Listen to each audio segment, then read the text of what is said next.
الحمدللہ رب العالمین الصلاۃ والسلام علی رسولہ الکریم وعلی آلہ واصحابہ اجمعین اما بعد اعوذ باللہ من الشیطان الرجیم بسم اللہ الرحمن الرحیم شروع کرتی ہوں اللہ رب العالمین کے نام کے ساتھ جو بڑا مہربان اور رحم فرمانے والا ہے۔ محترم معزز سامعین کرام، السلام علیکم ورحمۃ اللہ وبرکاتہ۔ نزول قرآن کا دوسرا پارٹ لے کر میں آپ کے درمیان آئی ہوئی ہوں، اور آج کا جو عنوان ہے وہ ہے نزول قرآن کی ترتیب اور تدوین۔ اس پر ہم انشاءاللہ اپنی گفتگو کا حاصل پیش کریں گے۔ تو محترم سامعین اکرام، انسان کی تخلیق اور دنیا میں انسانوں کا بھیجا جانا اللہ رب العالمین کی مرضی اور حکمت کے مطابق ہے۔ اللہ نے انسانوں کو اور جنوں کو اس لیے پیدا کیا تاکہ وہ اس کی بندگی بے دیکھے خدا، جزا اور سزا اور اس کے دوبارہ اٹھائے جانے یعنی جواب طلبی ہوگی، اس احساس کے ساتھ وہ نیک اعمال کرے۔ سامعین اکرام، نفس کا تزکیہ کرے گا تبھی وہ جنت میں جانے کا مستحق قرار پائے گا۔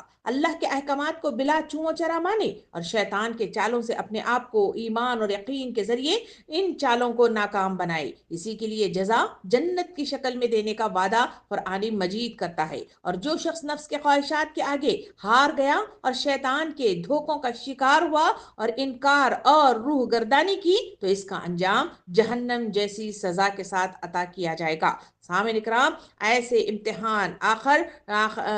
امتحان جو انسانوں کو عطا کیا گیا ہے، ایسا ٹیسٹ پیپر جو انسانوں کو عطا کیا گیا ہے، وہ مہلت عمر ہے جس میں اس کو کرنے کی تاکید کی گئی ہے۔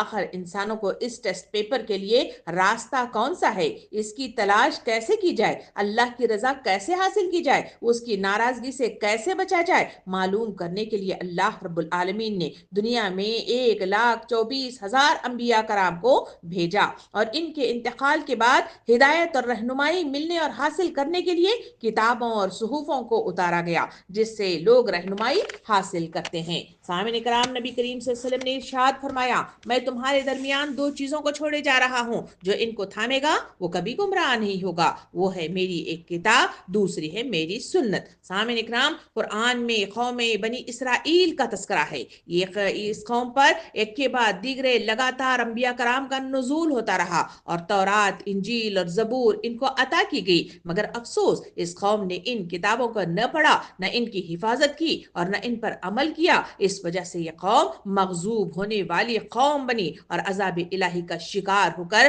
اپنے منصب ہدایت پر فائز ہونے والے اپنے مقام کو کھو بیٹھی، اور یہی وہ منصب خلافت ہے جو امت محمد صلی اللہ علیہ وسلم کو عطا کیا گیا ہے۔ سامعین اکرام، یہ قوم آخر عمل کیوں نہیں کی؟ اس لیے کہ یہ قوم اپنے خواہشات کے غلام بن گئی تھی، دنیا کی حریص تھی، ضدی تھی اور فخر میں مبتلا ہو گئی تھی۔ اسی لیے انہوں نے ان کتابوں کی حفاظت کا اہتمام نہیں کیا، بلکہ تاریخ بتاتی ہے کہ ان لوگوں نے انبیاء کرام کا قتل کیا، ان کو وطن سے نکالا اور بات نہ مانی اور اپنی کتابوں میں تحریف کرتے چلے گئے۔ سامعین اکرام، لفظ تحریف کا مطلب ہے کسی کتاب کے الفاظ کو تبدیل کرنا، مطلب اس میں رد و بدل کرنا یا کسی چیز کو چھپا لینا ہے۔ یہ تبدیلیاں مختلف وجوہات کی بنا پر کی جاتی رہی ہیں، جس کی وجہ سے اصل الہامی پیغام جو اللہ رب العالمین کی طرف سے انسانوں کو یعنی قوم بنی اسرائیل کو ملا تھا، وہ بگڑ کر کچھ سے کچھ ہو گیا یا کھو کر وہ کہیں اور گم ہو گیا۔ سامعین اکرام، یہ تحریف کے وجوہات کیا ہیں؟ آئیے اس کو چند نکات کی شکل میں دیکھتے ہیں۔ پہلا مطلب جو ہے تحریف کی وجہ یہ ہے کہ ان کے علماء اور راہبوں نے اپنی خواہشات اور ذاتی فائدے کے لیے اللہ کی نازل کردہ تعلیمات میں تبدیلیاں کی، مثلا کچھ باتوں کو حذف یعنی ختم کر دیا یا اپنی مرضی سے نئے احکامات اس میں شامل کر دیے گئے۔ دوسری وجہ ان کی کتابوں کے جو تحریف میں ہونے کی وجہ یہ ہے کہ وقت کے ساتھ تبدیلیاں اور زبان کا فرق مطلب لاحق ہو گیا۔ پہلی آسمانی جو کتابیں آسمان سے اتری ایک خاص زبان میں نازل ہوئی، لیکن وقت کے ساتھ اس کا ترجمہ مختلف زبانوں میں کیا گیا۔ ان تراجم میں انسانی غلطیاں شامل ہوئی اور بعض جگہ الفاظ کا مفہوم بدل کر رہ گیا، اس وجہ سے بھی یہ تحریف وجود میں آئی۔ اور تیسری مطلب جو ہے اس کی وجہ یہ ہے کہ تورات، انجیل اور زبور کا اصل نسخہ محفوظ نہ رہا، لوگ انہیں زبانی یاد نہیں کیا اور جب لکھی ہوئی کتابیں ان کو جو ملی ہوئی تھی انہوں نے وہ ضائع کر دی۔ البتہ جب تک ان کے پاس وہ کتابیں رہیں انہوں نے اسے تبروک کے طور پر، اسے برکت کے طور پر اپنے ساتھ ہمیشہ مطلب جو ہے ساتھ رکھا کرتے تھے، حتیٰ کہ جنگوں میں بھی اگر وہ جاتے تو یہ تابوت سکینہ کے نام سے اس کو ساتھ میں ضرور لے جایا کرتے تھے، مگر اس کو پڑھنا،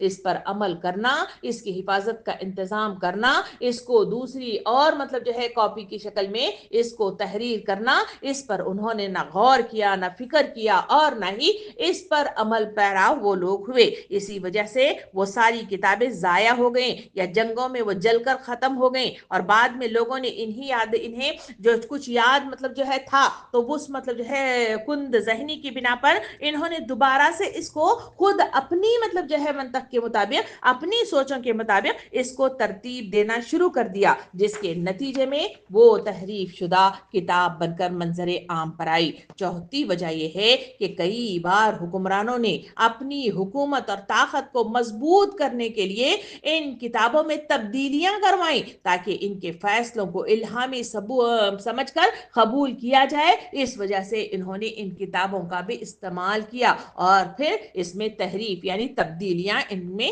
وجود میں لائی گئیں۔ یہ ہیں وہ وجوہات جس کی وجہ سے کوئی آسمانی کتاب صحیح سالم اپنی صحیح شکل میں محفوظ نہ رہی۔ اس کے بعد سب سے آخر میں نبی کریم صلی اللہ علیہ وسلم کو نبوت پر فائز کیا گیا اور انہیں قرآن مجید یعنی عربی زبان میں ہدایت نامہ عطا کر دیا گیا، جو میرے اور آپ کے پاس قرآن مجید کی شکل میں آج محفوظ ہے۔ سامعین اکرام، یہ قرآن مجید بیک وقت کتابی شکل میں نہیں اترا ہے، بلکہ یہ قرآن مجید 23 سال آہستہ آہستہ وقت کی نزاکت اور حکمت اور ضرورت کے ساتھ نبی صلی اللہ علیہ وسلم پر نازل کیا جاتا رہا۔ اس کا آغاز 510 عیسوی میں غار ہرا میں سورہ الح کی ابتدائی 5 آیات کے ذریعے سے ہوا تھا، اور اس کے بعد رفتہ رفتہ مکہ میں 13 سال اور مدینے میں 10 سال اس قرآن مجید کا نزول ہوتا رہا۔ یہ وہ واحد کتاب قرآنی ہے جس کی حفاظت کا انتظام اللہ نے رسول صلی اللہ علیہ وسلم کے ذریعے سے کیا۔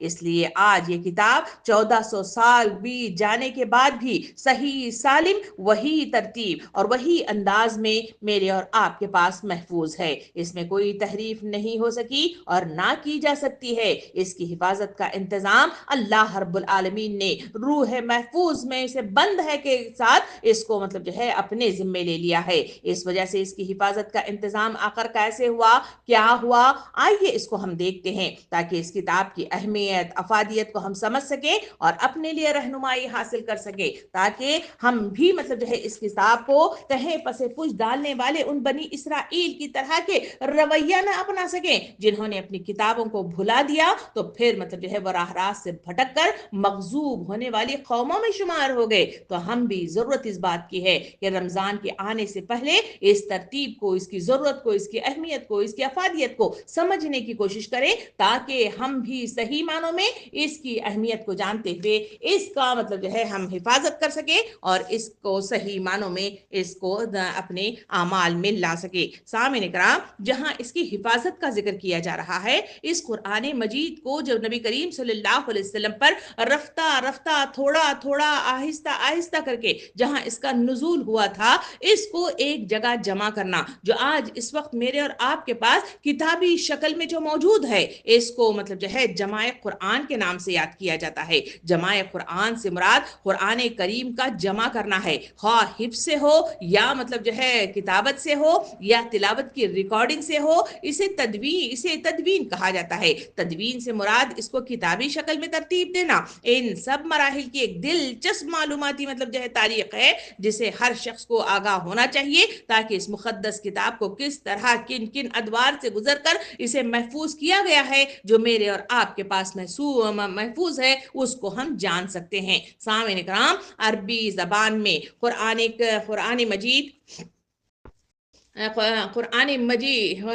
مجید جو ہے وہ جمع القرآن کا لفظ 2 معنوں میں استعمال ہوا ہے۔ نمبر 1 زبانی حفظ کے معنی میں، نمبر 2 کتابی یعنی تدوین کے معنی میں۔ عہد رسالت میں مذکورہ دونوں معنوں میں حفاظت قرآن کا انتظام ہوا۔ جہاں تک پہلے معنی کا تعلق ہے، خود رسول صلی اللہ علیہ وسلم نے قرآن کریم کو اپنے سینے میں محفوظ کیا اور قرآن کریم کے صفحات یعنی